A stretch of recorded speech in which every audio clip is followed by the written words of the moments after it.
Hello, welcome to day 17 of 100 days, 100 videos, 200 questions. I realized that video 15 never loaded. I think it has something to do with me doing it on my iPad versus my computer at the library, and I'm going to try to get that reloaded, but it won't let me just like refresh it, which means I'm going to have to go watch it and remember what I said, because otherwise I don't know how to get to it. So that's what I'm doing on my phone. So hopefully I don't have the same issue. I'm going to sit and make sure that it uploads. Although it is like 11:30 at night, so I almost didn't make it. And that's just me being lazy because I just didn't feel like going upstairs to go to my computer or anything. So now I'm doing it on my phone. So let's see. So I can get this uploaded in time. What is our question of the day? Day 17. What's a completely irrational fear that you have? Well, I feel like I already talked about, maybe this was on, I don't know why there's that line in the middle. I wonder if it's going to show up in the video. It doesn't matter. I may have already talked about my irrational fear of being framed for a crime I didn't commit. I think that's the most irrational fear I have. I feel like my other fears are relatively rational. Let's see, any other fears? I'm not afraid of like inside out gloves, which my sisters are afraid of, or a lot of other things that like normally creep people out, like blood doesn't bother me. I don't have any weird animal fears. I have like a rational cautiousness to like sharks and bears and lions and things. So I don't know, I think that's my most irrational fear. I guess one I could say that I think a lot of people might also have the same issue is I have this irrational fear of failure. No, not failure. Failure I love. I have an irrational fear of being wrong. So being in a, not only just being wrong, but being wrong and then called out on it.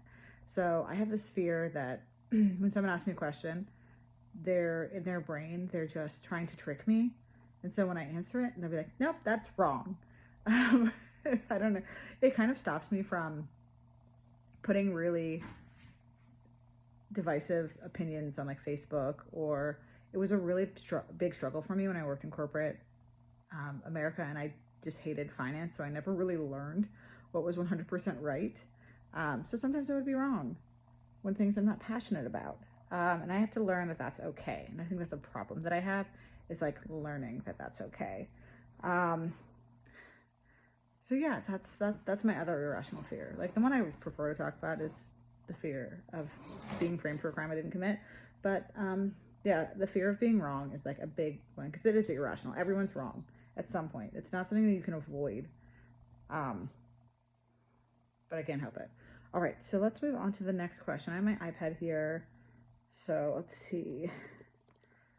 I need another question.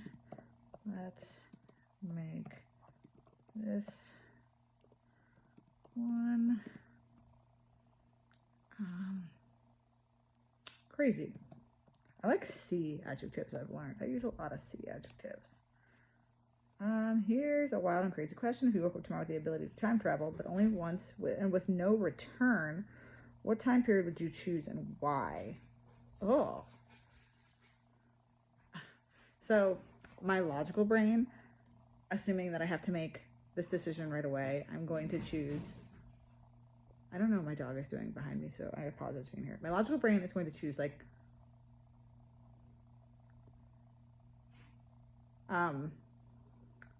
at some point where there was like a really big lottery that no one won, but like recently, like in the last 3 years, that way I'm returning to a time where like my family unit is generally the same, and like there's not going to be a huge adjustment in my life because I don't want to do something that results in my girls not being around, if that makes sense. And I know that's like a really boring answer to it, but that's honestly the truth. This is where I'll give myself a little bit of an edge, like memorize the lottery numbers, go back to time like hours before they're drawn and like play them, and then see where that goes. But like if that is off the table and I have to go back to a time that I didn't exist in, that's a tricky one. it's the no coming back. That's a really big concern. Like, I feel like going to the future would be depressing. So I kind of want to go to the past, but all of the past, from my privileged perspective, is like so glamorized. And it's like, that's not the way it actually was. Like the way you see it portrayed in movies and shows and things. So I don't know.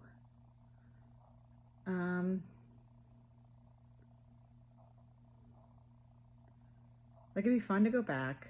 Fun, like I just said it. Fun to go back to like the revolution, but at the same time, would it be fun?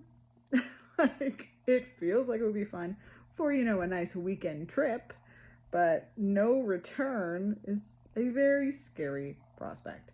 But kind of like knowing everything that was going to happen, which is my assumption that I would have that knowledge, is interesting. But I know if I went too far back, I would definitely be burned at the stake. So like my brain is telling me to pick like the 60s, and buy some property and then hold on to it for now. Yeah, I wonder what someone who was alive in the 60s would say about that choice. I don't know. This is a really hard one. I think my natural answer would be like, I'm going to go back whenever the last time the lottery hit $1 billion and nobody got it.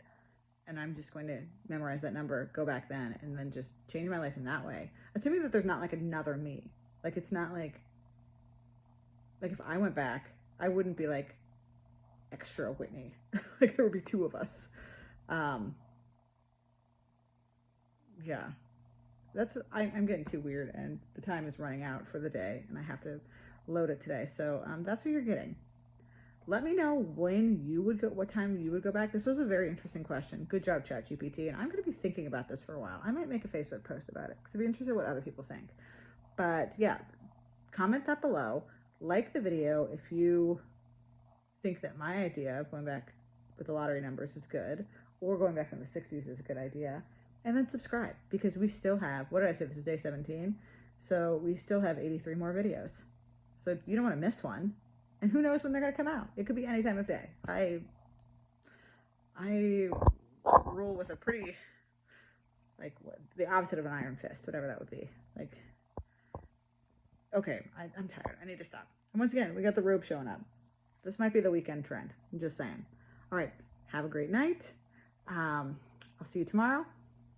Bye.